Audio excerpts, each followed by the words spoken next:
As it relates to residency, residency has transformed a ton over the past decade.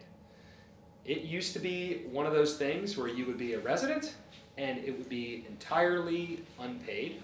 And now it is to a point in time where some residencies even work up to a point where you're fully compensated.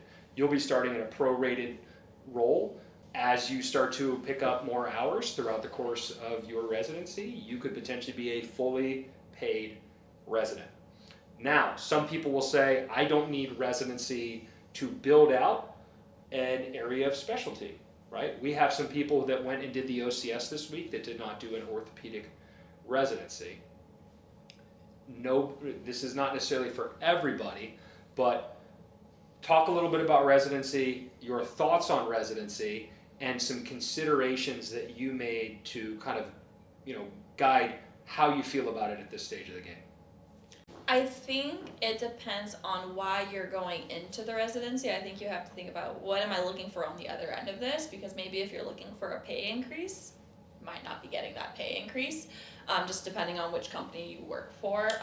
Pay increase and fully reimbursed, okay? Take the test, you pay for all of the test taking, we pay you on the back end. And if you are less than 5 years, you get an automatic push to senior physical therapist. I think it is a great opportunity for clinicians who are maybe not as confident in certain areas, like orthopedics. There you can go into the rabbit hole of how deep you want to go, and I think PT school only scratches the surface. So if you need that guidance of, I need someone or something telling me what to do, what to focus on, then I think it could be great because it provides that structure. Whereas I think you would also be perfectly fine if you read the literature, you understand the literature, you know how to seek out your own sources. I think you might also be fine doing that, because at the end of the day, I don't think patients care about the titles at the end of your name. It might make you feel better as a clinician, but I think if you can communicate properly to your patients, they're not going to be like, well, this person doesn't have their OCS. So I think that it's just, you have to consider all those factors. Yeah, I think the only time we ran into issues with titles, we tried to do a PTA at one point, and I think we just had too many people aware that they were with the assistant. So that was the only time we really ran into issues with that. I think that I like your use of the word source. I do think that some people recognize they thrive with structure. I think some people are more, there's more friction associated with structure. I might actually be one of those people. I like kind of coming up with my own structure.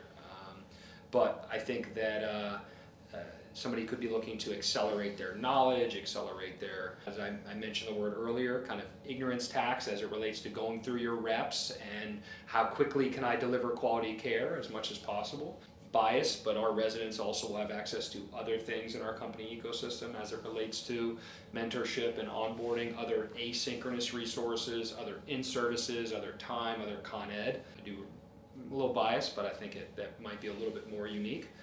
There are certain things, Sydney went to a residency at UDel. She had a very enriching experience with regards to touch points outside of the clinic, outside of just what she was doing with Delaware with regards to the educational side of things. So I think some of it also is like a little bit more of a case-by-case basis as to what the residency is actually providing you, and making sure that people are doing their due diligence. And I think in situations where I think people have been less than thrilled with what went on at the residency experience, it is largely related to the fact that they either didn't ask questions on the front end or potentially had some kind of misguided expectation as to maybe what it would mean for them, knowing that they maybe hadn't reached out to the organization that they were going to, or hadn't potentially put out enough feelers to say, hey, if I do X, how is this going to benefit me in the environment that I'm going to go in?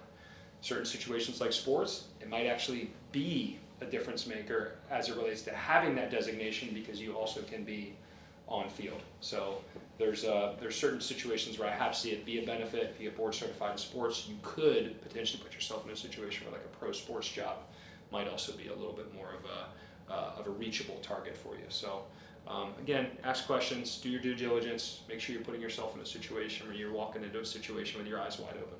You were just talking about, I think it's all about what you want to get out of the residency, of doing that research to see if it's more of a clinical focused residency and working on building up those clinical skills out of school, or if it's more research based.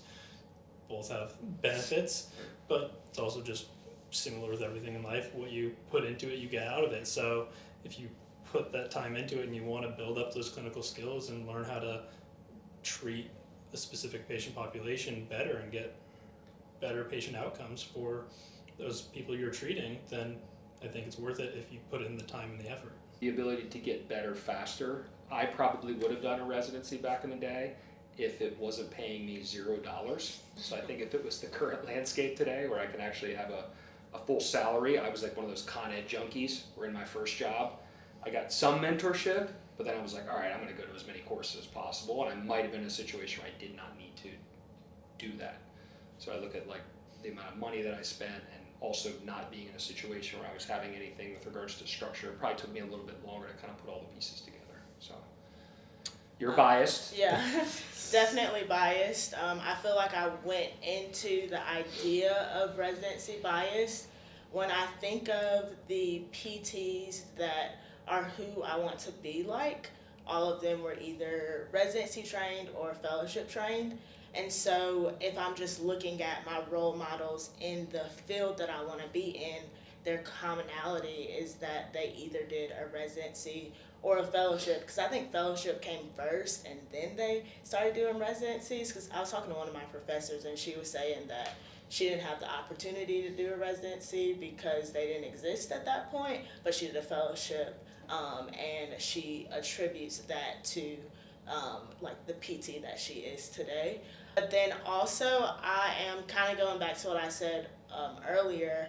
I'm a youngest child, right? And so I thrive off of the structure, the foundation, and then once I get that, I do what I'm able to kind of like do what I want, do as I please, mold things into what I want to do, what I want things to look like after that. But being a youngest, I've always had that foundation. And so I think it kind of ties into just my personality and also just how life has been to this point. For me, the first thing that I did that my older sister didn't previously do.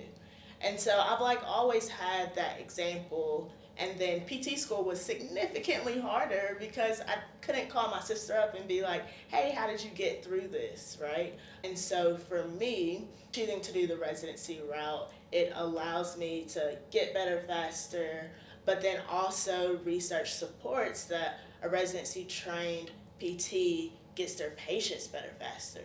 So it's like, I want to be not saying that that's the route that you have to take, right? You said that depending on the person, you can do your own research and like kind of be self-driven to be that PT. But I also want to just set myself up to be that PT. And for me, what it looked like was choosing a residency.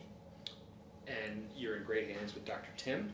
I think one of the things that I think about when I think about residency too, at least from an orthopedic standpoint, is we do some physician marketing. It's not a ton of physician marketing. We value our relationships, but we do, largely go to a lot of different places with regards to direct access marketing. But board certified in orthopedics or board certified in sports is something that will resonate with the physician population as well. So I think when we continue to try to gain legitimacy from a healthcare ecosystem standpoint and largely a physician-driven world, that regardless of whether or not you're residency trained or not, and you go and achieve these board certifications, I do think that it is something that is going to be beneficial. It is beneficial now, and ideally it continues to be more and more beneficial as that becomes more and more of a track. There's a lot of people out there that are also proposing changes to school.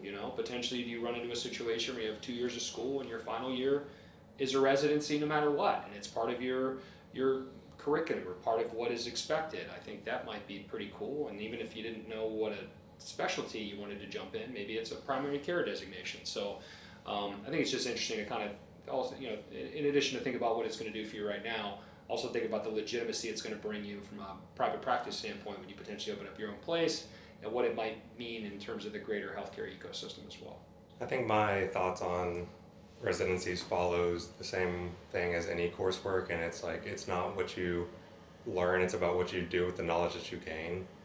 So for me, I would do a sports residency because I want to fast track working with athletes, and I would like to eventually work on a sports team if that's feasible. It's a certain point in time, but I don't think you should be doing a residency just because you want the credentials or you just want to learn something new. I think you should be doing it for a specific reason. Intent, yes. I would largely say that anything done in life without intent is potentially a waste of time, or at least admitting it, it's just leisure. I don't know that something that's that great of a time commitment should be something that's leisure. So